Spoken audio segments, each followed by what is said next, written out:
하여 달려가노라. 아멘, 아멘. 멈추지 않을 용기라는 제목으로 하나님 말씀 나누도록 하겠습니다. 제가 대학생 시절 때 그 수련회에 참석했던 기억이 떠올랐어요. 그때 당시에 특강을 진행하시던 어떤 강사분이 특강 시간 되게 재밌는 걸 했습니다. 의식주, 스펙, 신체, 관계, 재산, 되게 다양한 이 카테고리를 쫙 나열하면서요, 각각 범주 안에서 내가 원하는 가장 이상적이고 꿈꾸는 모습을 마음껏 써보라는 거예요. 마음껏. 그래서 키는 몇 센치 이상, 몸매는 체지방률 2% 이러면서, 네, 말도 안 되는 건데 아무튼 마음껏 써보라는 거예요. 그러니까 너무 좋죠. 그래서 그때 대학생들 많이 모였었는데 열심히 쓰기 시작했습니다. 관계는 나는 누구나 다 아는 어떤 인플루언서 이러면서, 그리고 재산은 이런 식으로 열심히 썼어요. 그러고선 한참 시간이 지나서 그 강사분이 한 명을 좀 불러냈습니다. 좀 발표를 해줄 사람이 있으면 좋겠다고 해서 한 명을 불러내가지고 한 명이 이제 발표를 하기 시작했어요. 저는 그런 지역이 있는 줄도 몰랐는데 엄청나게 좋은 지역에 세계 3대 휴양지에 집을 각각 집이 다 있어서 때마다 시마다 가서 놀고 이런 이야기도 하고, 그리고 서울의 강남에 자기가 살고 있는 전원주택이 있는데 그곳에는 수영장도 있고 정원도 있고 지하주차장도 있고 집에 엘리베이터도 있고, 그러니까 이런 이야기를 이야기를 하는 거야. 나 이런 것을 꿈꾸고 이랬으면 좋겠다. 키가 더 컸으면 좋겠고 몸매도 더 좋았으면 좋겠고 더 사랑받았으면 좋겠고 이야기를 하는 거예요.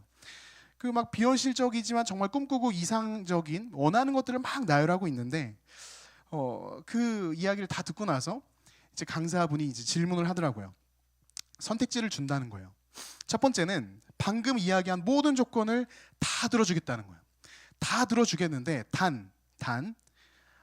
당신에게 예수가 아무런 의미가 없는 존재로 바뀌어버릴 것이다. 물론 교회는 다닌다. 근데 당신에게 예수 그리스도라는 그 존재가 의미 없는 분으로 바뀌어버릴 것이다. 이게 첫 번째 선택지고요. 두 번째는 당신이 방금 나열한 모든 것들이 다 사라지고 빈털터리가 되는 거예요. 아무것도 가진 것 없는 빈털터리 거지가 되는데, 그러나 당신에게 남는 건 단 한 가지, 예수 그리스도가 남는다는 거죠. 선택하라고 다 그 앞에서 이야기했습니다. 여러분 어떤 선택을 하겠습니까? 여러분이라면 여러분은 어떤 선택을 하겠어요? 많은 사람들이 쳐다보고 있고 교회 수련회니까 당연히 후자를 선택해야겠죠, 그죠? 근데 놀랍게도 그 형제는 첫 번째를 선택했어요. 그 앞에서. 그러면서 왜 첫 번째를 선택했냐 하니까, 그래도 교회는 다닐 수 있지 않느냐. 그럼 다니다 보면 예수님이 의미가 좀 존재가 특별한 날이 오겠죠? 이러면서 첫 번째를 선택했어요. 그래서 그 당시에 모든 사람 멘붕이 왔습니다. 모든 사람이. 당연히 이제 마음속으로는 1번을 원할지라도 그 앞에서 1번을 외칠 수 있는 용기가 어떻게 있나 이러면서 다들 깜짝 놀랐습니다. 사랑하는 우리 청년들에게 제가 질문을 좀 드리고 싶습니다. 우리에게 예수 그리스도는 어떤 분이십니까? 여러분에게 예수 그리스도는 어떤 존재일까요? 그분이 정말 오늘 우리 담임 목사님께서 말씀해 주신 것처럼 살아계신 하나님의 아들로 우리가 그분을 여기고 대하고 있는지, 지금도 생생하게 살아 역사하시는 그 존재로 우리가 그분을 믿고 있는지, 여러분 반드시 그래야만 합니다. 그 믿음이 우리 안에 있어야만 합니다. 오늘 본문인 빌립보서를 기록한 이 사도 바울에게 예수 그리스도는 어떤 분이셨을까요? 그가 예수 그리스도를 만나기 이전에 그가 어떤 삶을 살았죠? 스데반 집사를 비롯하여 예수 믿는 이들을 박해하고, 그렇죠? 교회를 핍박하던 삶을 그가 살아왔습니다. 그러다가 다메섹 도상에서 그가 예수 그리스도를 만났을 때 그의 인생은 송두리째 바뀌기 시작했습니다. 예수를 모르는 삶에서 예수를 경험하는 삶으로, 그렇죠? 그리고 나를 위한 삶을 살아가던 그가 이제는 예수 그리스도를 위한 삶으로 살아가고, 소망 없는 삶에서 사람이 꿈꿀 수 없는 소망을 꿈꾸는 삶으로 그의 인생이 바뀌어갔다라는 거예요. 여러분 이러한 특징이 바로 예수의 제자된 하나님의 사람들에게 반드시 있어야만 합니다. 사랑하는 청년 여러분, 이 세 가지가 있으십니까? 예수를 경험하고 계십니까? 예수 그리스도를 경험하고 계십니까? 예수 그리스도로 말미암아 내가 이제는 나를 위해 사는 것이 아니라 예수 그리스도를 위해서 살아가는 삶을 살아내려고, 그 영광스러운 삶을 살아내려고 노력하고 계십니까? 여러분 마음 가운데 이전에는 내가 꿈꿀 수 없던 하나님이 여러분에게 주시는 꿈을 꾸고 그 소망을 품고 살아가고 계십니까? 여러분 그래야만 하는 것이죠. 여러분 이 시간 우리 앞뒤 좌우로 서로 이렇게 한번 인사했으면 좋겠습니다. 예수의 사람이 됩시다. 한번 인사 나눠볼까요? 예수의 사람이 됩시다. 네, 예수의 사람이 됩시다. 네, 예수의 사람이 됩시다.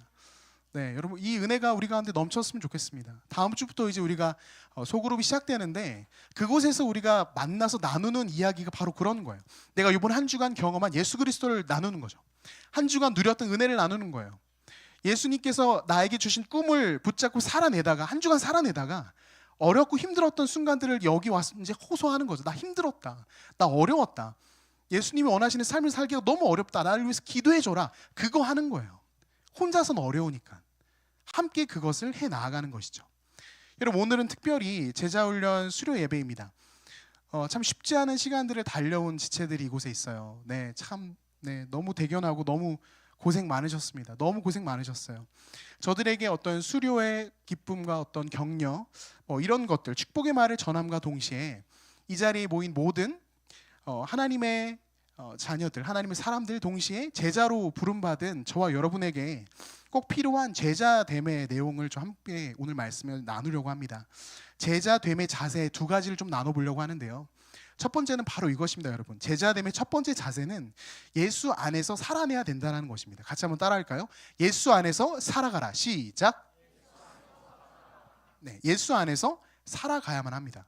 오늘 본문 7절에서 9절까지 말씀을 여러분 형제 자매 우리 다 같이 이렇게 형제 한번 자매 한번 이렇게 읽어봤으면 좋겠습니다. 형제 자매 그리고 같이 한번 읽어보도록 하겠습니다. 7절부터 9절입니다. 형제부터요. 시작. 그러나 무엇이든지 내게 유익하던 것을 그리스도를 위하여 다 해로 여길 뿐더러 자매여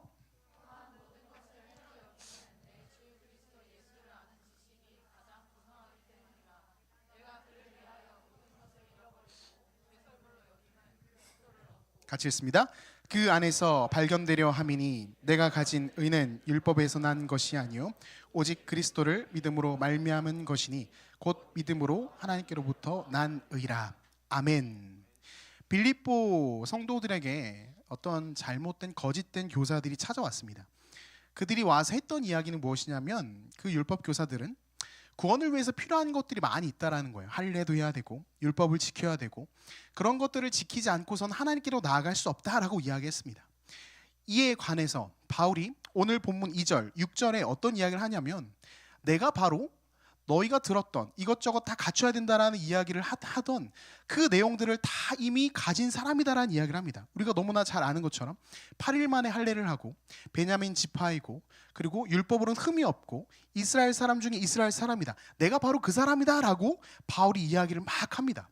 그러면서 그 다음에 무슨 이야기를 하냐면 내가 그 모든 것들을 예수 그리스도를 만나기 이전까지는 내가 그것들을 나의 유익으로 여겼고 나의 자랑으로 여겼고 그것을 붙잡고 살아왔었는데 하지만 예수 그리스도를 만나고 예수의 제자가 된 내가 이제는 이렇게 바뀌었다. 뭐라고요? 이 모든 것을 다 해로 여긴다고요. 이 모든 유익한 것을 다 해로 여기게 되었다라고 이야기합니다. 여러분 바울의 이 고백이 참으로 놀랍습니다. 실제로 바울이 살아갔던 그 당시에 그 문화 속에 그 유대의 어떤 전통과 그 흐름 속에서 바울, 이전에 사울이었죠. 그 사울이라는 인생이 걸어왔던 그 발자국들은요 굉장히 탁월했습니다. 사도행전에서도 보면은 여러분 잘 알고 있을 거예요. 스데반 집사를 이제 마지막 이제 순교하는 그 직전에서도 그렇고 이 청년 사울이 대제사장에게 문서를 받습니다. 그 대제사장에서 공문을 받아서 다메섹으로 가서 예수 믿는 자들 핍박하러 가거든요. 청년 사울이요. 청년 사울이 대제사장을 만나서 그 대제사장에게 공문서를 받아서 가는 그 모습을 보여준다고요. 그러니까 그만큼 그는 굉장히 탁월하고 인정받는 바울이 갖고 있던 어떤 오늘날로 말하면 스펙은 굉장히 인정받고 빛나 보이는 모습이었다라는 거예요. 그런데 바울이 그걸 뭐라고 이야기하는 거예요? 모든 것을 다 배설물로 여긴다고요. 해로 여긴다고요. 여러분 이게 무슨 말이냐면 가치의 기준이 달라졌다는 걸 의미합니다. 여러분이 소중히 여기고 정말 사랑하는 그 무엇이 어느 날 어느 순간부터는 소중하지 않은 중요하지 않은 다른 것으로 바뀌어버린 거예요. 가치의 기준이 달라졌다는 거죠. 예수 밖에서 살아가던 아무렇지 않게 살던 인생이 이제는 예수 안으로 들어온 거예요. 예수 그리스도 안으로 들어와서 그의 생각과 마음과 사상과 모든 것이 바뀌어가는 것이죠. 모든 기준이 바뀌어 버려서 이제는 예수 그리스도만을 바라보고 그분만을 말하는 그 삶의 태도로 바뀌어 갔다는 거죠. 사랑하는 청년 여러분, 저와 여러분은요 예수 그리스도의 제자들입니다. 마태복음의 마지막 장 마지막 절을 여러분 알고 계실 거예요. 땅끝까지 내 제자를 삼으로 파송의 명령을 하시잖아요. 우리가 바로 그 대상자들입니다. 우리가 바로 예수 그리스도의 제자들이라는 거예요. 그 제자로 부름받은 저와 여러분은요 예수 안에서 전혀 다른 가치를 가지고 살아가는 사람들이라는 거예요. 이것을 다른 말로 말하면 어떻게 이야기할 수 있을까요? 우선순위가 바뀐 거죠. 중요한 대상이 바뀌어 버린 거예요. 저 역시 목회자로 부름받기 이전에요 저의 20대 초반 중반을 생각해 보면 굉장히 저도 세상 가운데 세상의 여러 가지 가치들을 갈망하고 살았던 사람이었습니다. 지난번에 짧게 스쳐가면서 말씀을 드리긴 했지만 저도 어떤 돈을 벌고 사람들로부터 인정을 받고 빛나는 자리에 서고 이런 것들 되게 갈망했던 사람이었어요. 그래서 그것을 막 쫓아서 살아왔었죠.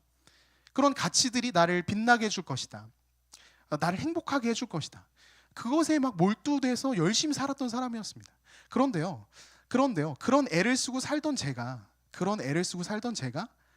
예수 그리스도를 만나는 저의 인생 가운데 다메섹의 도상에서 예수 그리스도를 만나는 그 시간 이후에 저의 인생이 많은 것이 바뀌어졌습니다. 제가 생각했던 중요하게 여겼던 기준들, 가치들 그게 다 송두리째 무너져 버리더라고요. 정말로 내 안에 중요한 것이 무엇인지, 내가 정말 붙잡아야 될 것이 무엇인지 다시 새롭게 세워지는 거예요. 심지어 예수 그리스도를 만나고 나서 제 안에 어떤 열등감, 불안, 두려움 이마저도 그것들이 나를 잠식했던 그런 대상이 아닌 이제는 뛰어넘게 되는 놀라운 기준의 변화가 일어났다는 것이죠. 예수 안에서 이 모든 것들이 이루어졌다는 겁니다. 사랑하는 청년 여러분, 예수 그리스도의 제자로 부름받아 오늘을 살아내는 청년 여러분, 여러분들은 지금 예수 안에서라는 기준으로 살아가고 계십니까? 예수 안에서라는 기준으로 그분 앞에서는 다른 모든 가치들이 0이 되고 그분만이 나에게 너무 중요하여 그분께 붙잡힌 바 되어 살아가고 계십니까? 여러분, 우리의 인생이 그렇게 바뀌어가야 되는 거예요. 이번 한 주를 돌아볼 때 나의 선택과 결정 속에서 예수 안에서 내가 예수 그리스도를 붙잡고 살아내는 그 몸부림과 씨름이 우리 안에 회복되어야 되는 것이죠. 우리 신앙의 선배 가운데 기독교 강요를 썼던 칼뱅이라는 분이 이런 이야기를 했습니다. 그리스도만을 우리의 영광으로 삼으려 하는 것을 방해하면서 우리를 지배하는 것 전체가 그리스도 받기라고 부른다. 굉장히 간단합니다. 제가 다시 한번 읽어드릴게요. 그리스도만을 우리의 영광으로 삼으려 하는 것을 방해하면서 우리를 지배하는 것 전체가 뭐라고요? 그리스도 받기라고 부른다고요. 여러분, 이번 한 주를 돌아보면서 내가 그리스도 밖에서 그저 예수님을 바라보면서 먼 발치에서 예수님을 바라보며 살고 있었는지, 아니면 그리스도 안에서 그분이 나의 주권자 되셔서 그분의 통치하심 속에 내가 이번 한 주를 살아갔는지 질문해 보셔야 되는 거예요. 그리스도 안에서 내가 말하고 있는가? 그리스도 안에서 내가 생각하고 있는가? 결정하고 있는가? 그리스도 안에서 내가 정말 그분을 누리고 그분을 사랑하고 더 알아가기 위해서 그 시간들을 내가 쓰고 있는가? 그런 삶을 살아가기에 내 앞에 있는 장애물은 무엇인가? 여러분, 돌아보고 생각해 보셔야 되는 거예요. 바울은 달라진 기준으로 예수 안에서 바로 예수 그리스도를 선택하는 그런 사도로 바뀌어 갔다는 거죠. 사울이 바울로서요. 이 이야기는요, 바울만의 이야기가 아닙니다. 초대교회 1세기 기독교 성도들의 삶을 살아냈던 그들의 어떤 문헌들, 그들의 이야기들을 살펴보면요, 그들은 예수 안에서 다른 삶을 살아갔어요. 귀족들임에도 불구하고 원래는 종과 함께, 노비와 함께 같이 식사하지 않잖아요. 그때 당시에 노비와 종은, 노예들은 그냥 인간이 아니었습니다. 그런데 그리스도 안에서, 예수 안에서 그들의 기준과 삶이 바뀌어서 예수께서 원하시는 삶을 살아내려고 하자 그들이 노예와 같이 식사를 하고 노예의 아픔을 공감하고, 그리고 놀라운 일들이 일어나기 시작하는 거예요. 그뿐이 아니죠. 목숨이라는 가장 중요하게 여기는 그 가치조차도 예수 안에서 그 가치가 허물어지는 거예요. 나의 목숨보다 더 소중한 예수 그리스도, 순교의 자리로 거침없이 나아가는 것이죠. 여러분, 그게 무엇 때문에 가능하겠습니까? 그 안에 예수를 만나고 제자로서 예수 안에서라는 그 본질적인 기준이 세워질 때 그 삶으로 나아갈 수 있게 된다는 겁니다.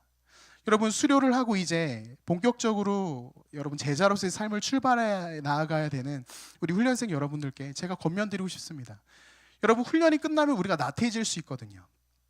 훈련이 끝나면 나를 체크하고 또 때론 나의 무너짐 가운데 옆에서 세워졌던 동역자들이 또 좀 멀어지고 그러다 보면은 나태해질 수 있습니다. 그러면 어떤 게 생기냐면 예수 안에서가 아니라 예수 밖으로 자꾸 내가 나아가게 돼요. 예수 밖에서 자꾸 타협점을 찾게 되고 예수 밖에서 이 정도는 괜찮겠지라고 말을 하게 되는 거죠. 하지만 여러분, 훈련이 끝났다는 것은요, 이제는 실전이 시작됐다라는 거예요. 더 치열하게 더 몸부림치면서 예수 안에서 살아내려고 노력하셔야 되는 것이죠. 이들뿐만이 아니죠.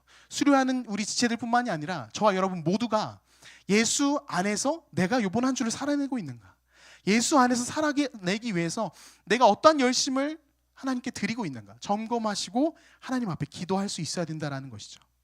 또한 두 번째로 제자됨의 두 번째 자세는 바로 이것입니다. 바로 부름을 따라 살아가라라는 겁니다. 같이 한번 따라할까요? 부름을 따라 살아가라. 한 번 더요.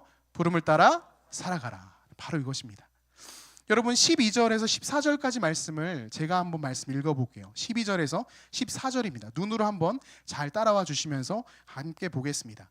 내가 이미 얻었다 함도 아니요 온전히 이루었다 함도 아니라 오직 내가 그리스도 예수께 잡힌 바 된 그것을 잡으려고 달려가노라. 형제들아, 나는 아직 내가 잡은 줄로 여기지 아니하고 오직 한 일, 즉 뒤에 있는 것은 잊어버리고 앞에 있는 것을 잡으려고 표대를 향하여 그리스도 예수 안에서 하나님이 위에서 부르신 부름의 상을 위하여 달려가노라. 아멘.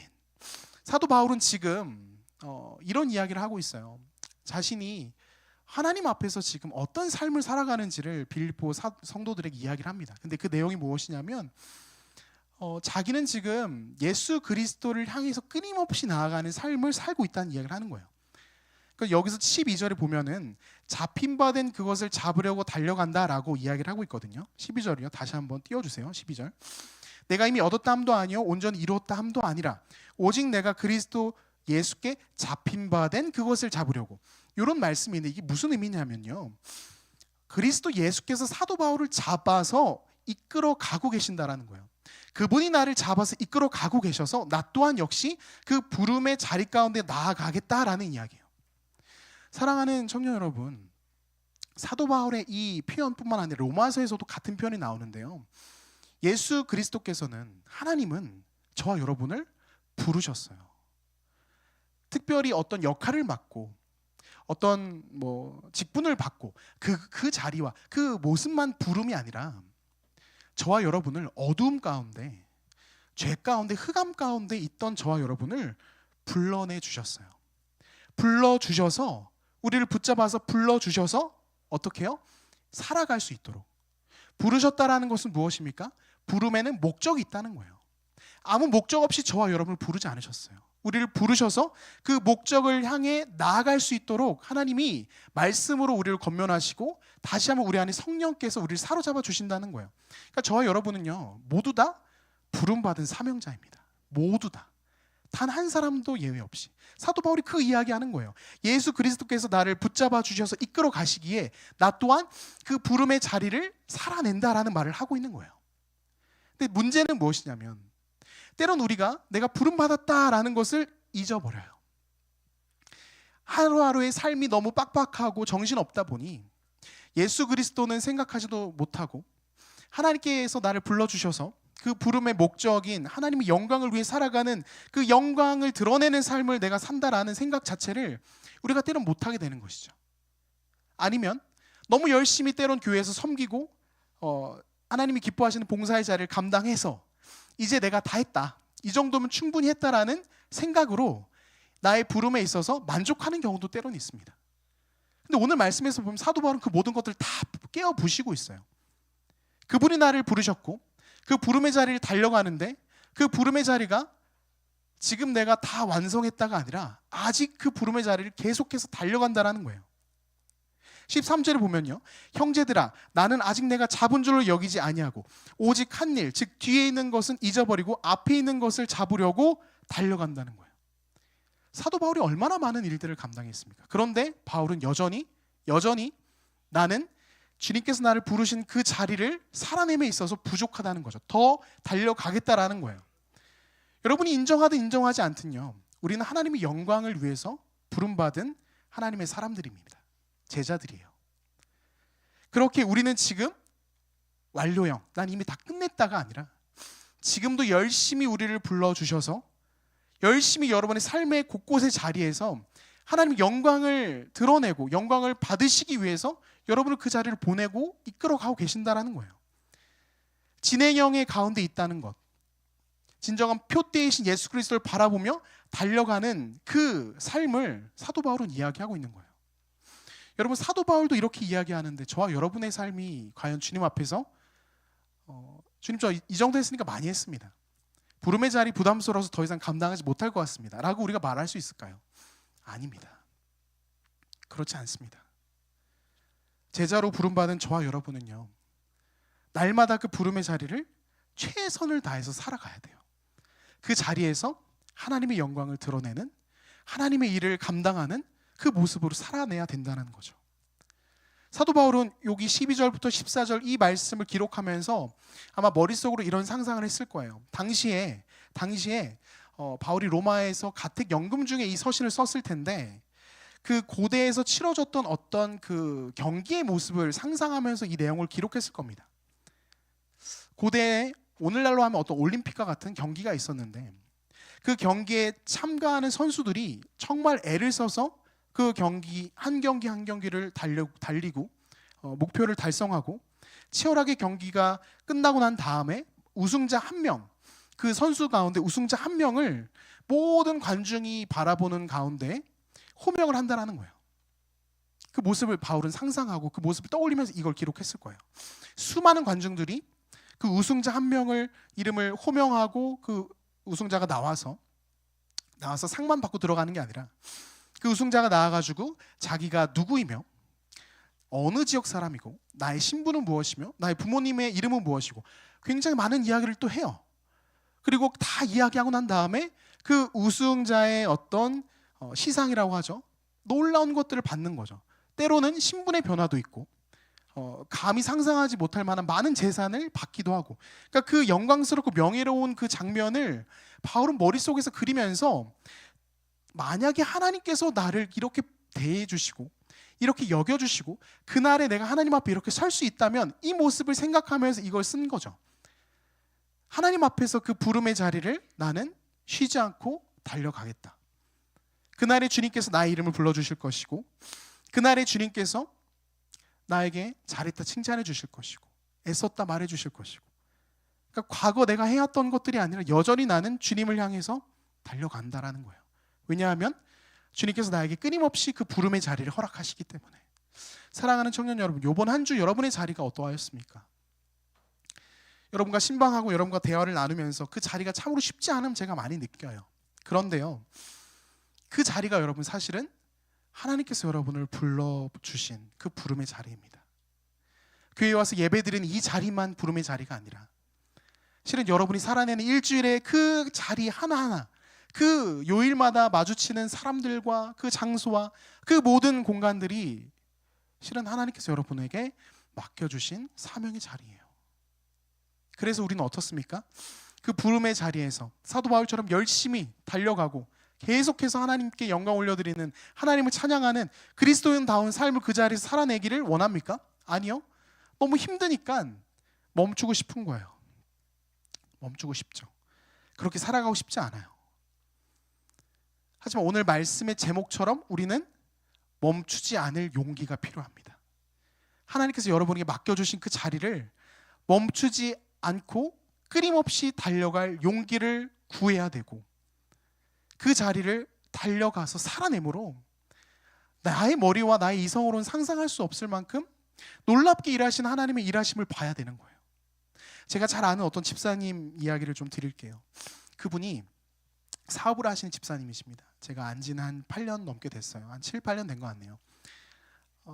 근데 그분이 어떤 이야기를 저에게 들려주시냐면요, 사업을 하게 되면 어떤 재정이 때로는 좀 풍족할 때도 있고 때로는 재정이 없을 때도 있고 하잖아요. 그런데 이분은 자신의 그 사업장을 하나님께서 맡겨주신 그 부름의 자리, 사명의 자리라고 여기고 그 일을 하고 계세요. 그래서 굉장히 많은 선교사님과 많은 목회자들을 후원하고 계시고 생각보다 너무 큰 액수를 후원해서 제가 깜짝 놀랄 정도였어요. 근데 그 집사님 무슨 이야기를 하냐면, 목사님 저는요 하나님께서 저에게 맡겨주신 이 사명의 자리, 이 부름의 자리에서 정말 10의 1조만 하나님께 드리는 게 아니라 10의 9조를 하나님께 드리고 저는 10의 1조로만 살아가길 원해요. 그 이야기를 하세요. 저는 그 얘기를 들으면서 목회자보다 훨씬 나으시다. 너무 멋있잖아요. 10의 1조로도 살 수 있게끔 하나님이 책임져 주실 거라는 믿음이 있고, 그 사업장을 통하여 하나님께서 영광 받으실 테니 마음껏 10의 9조를 흘려보내고 하나님의 나라를 위해서 헌신하고 애쓰는, 자기가 그 일을 감당하고 싶다라는 그 고백을 하시는 거예요. 여러분, 그런데 그 집사님의 삶이 평탄하고 아름다워서 그런 고백을 하시는 걸까요? 아니요. 너무 어려워요. 너무 어려운 일들이 많아요. 사업하면서도 어려운, 재정적으로 어려운 일도 많고, 가정에서도 어려운 일도 많고 너무 많아요. 그런데 그런 모습을 보면 멈추고 싶을 것 같은데, 사명의 자리, 부르심의 자리 다 때려치고 그냥 나 한 사람 건사하는 걸로 만족하실 것도 같은데 그분은 안 그러는 거예요. 멈추지 않는 거예요. 제가 여쭤봤어요. 집사님 어떻게 이렇게 사십니까? 어떻게 이렇게 가십니까? 제가 예수님 제자잖아요. 이 말 한마디로 모든 걸 대답을 끝내시더라고요. 목사님, 제가 예수님의 제자잖아요. 저를 불러주셔서 사명의 자리를 맡겨주셨는데 제가 어떻게 이대로 멈출 수 있어요? 이대로 포기할 수 있어요? 저 그렇게 할 수 없어요. 여러분, 그 이야기를 듣는데 여러분 생각도 많이 나고 또 저의 모습도 돌아보게 되고, 제자로서 우리가 부름받아 살고 있지만 우리는 여전히 우리는 하나님께서 맡겨주신 부름의 자리를 감당하는 것이 아니라 내가 가고 싶은 자리를 감당하길 원하는 거죠. 예수님께서 우리를 제자로 불러주셔서 우리를 살게 하셨는데 우리는 예수 안에서 살기를 원하는 게 아니라 자꾸 예수 밖에서 살기를 원하는 거죠. 예수 밖에서 살고 내가 원하는 자리를 감당하면서 주일에 교회에 와서는 하나님께 복을 구하는 거죠. 제가 교회에 왔지 않습니까? 제가 섬김을 이렇게까지 하지 않았습니까? 도와주세요. 책임져 주세요. 우리가 제자로서 마땅히 감당해야 될 예수 안에서 바른 기준을 가지고 살아가는 것은 뒷전으로 하고, 부름의 자리를 어떻게든 감당하려는 그 열심과 그 몸부림은 멈춰지고, 여러분, 그 모습이 저와 여러분의 모습이라면 오늘 말씀 가운데 우린 다시 한번 돌이켜야 되는 거예요. 특별히 또 수료를 하고 이제 첫 걸음을 내딛는 우리 지체들, 부름의 자리가 있을 겁니다. 벌써 리더의 자리로 또 오기도 했고, 그렇죠? 근데 제가 이야기하는 건 교회에서만의 부름의 자리를 이야기하는 것이 아니에요. 여러분의 삶의 자리 곳곳에 참으로 버겁고 힘든 그 부름의 자리들이 있을 거예요. 그 자리로 하나님께서 부르시겠죠. 감당해내라고, 그곳에서 하나님의 영광을 드러내라고 부르실 거예요. 그 자리를 사도 바울이 말한 것처럼 내가 잡은 줄로 여기지 아니하고 오직 한 일, 즉 뒤에 있는 것은 잊어버리고 표대를 향하여, 예수 그리스도를 향하여 그 자리를 살아내는 거예요. 그게 바로 제자된 저와 여러분이 달려가야 될 우리의 삶인 것입니다. 말씀 맺도록 할게요. 사랑하는 청년 여러분, 우리 마음 가운데 다시 한번 예수 안에서의 기준을 회복했으면 좋겠습니다.